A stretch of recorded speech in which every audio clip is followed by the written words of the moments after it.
about a little boy who lived in a small town at the beginning of the 20th century. He was 8 years old and he loved school. Every morning he would be the first kid through the gates, arriving almost a whole half hour before the rest of his schoolmates. The teachers gave him the responsibility of lighting the old pot-belly stove so that the school could be warm by the time everyone else arrived. The young boy did this every morning without fail. And one morning, the other kids arrived to see plumes of smoke billowing out of the school windows. The stove was on fire. Now, by the time they pulled the little boy out of the burning building, he was not breathing. His airways were almost swollen shut from the burning heat of the smoke he had inhaled.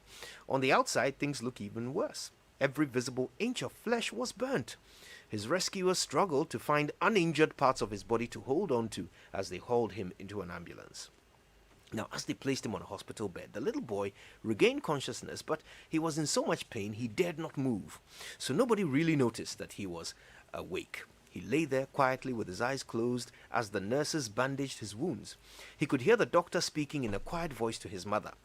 "The burns are too severe," he said. "Your boy cannot survive. It's only a matter of time now." Underneath the bandages, the little boy was very disturbed. He certainly didn't want to die. In fact, he decided that he was completely against the idea of dying, so he decided to survive.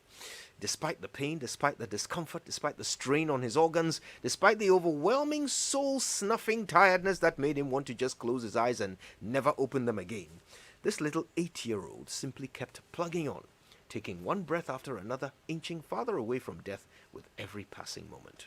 A few days later, the danger was over, and it was obvious that the boy would live. But the doctor was still hovering around, whispering to the little boy's mother, "Look at his legs. They're so badly burnt.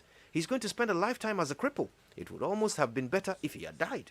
The little boy gave this some thought, and after all the effort he had gone through to stay alive, did he want to go through the rest of his life wishing he had died? In that moment, he made another decision. He would not be a cripple. He was taken home in a wheelchair, but after a few weeks, he started to work harder and harder to regain the use of his legs. One afternoon, while everyone else was indoors, the boy threw himself out of his wheelchair and into the grass. He dragged his lifeless legs behind him, inch by inch, from his spot under the tree all the way to the white picket fence that surrounded the garden. With all the strength he could muster, he reached up and pulled himself to his feet.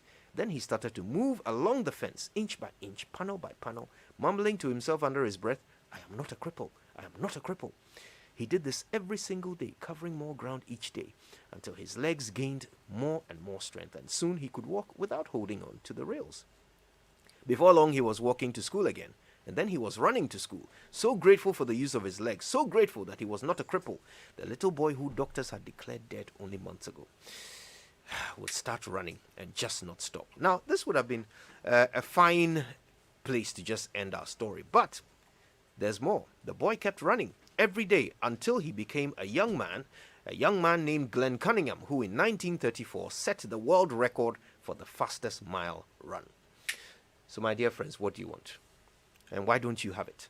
I bet you can write me a whole essay on why you're not yet where you want to be in life.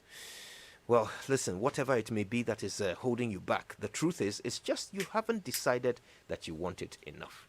Experts said Glenn Cunningham would die, but he ended up setting records. So the only thing standing between you and your destiny is one decision. Make it today. My name is Koje Yankson, and as long as I have breath, I'm not done. Good morning, Ghana. Zone overthrow, and clearly the offense is properly laid against the accused persons. Also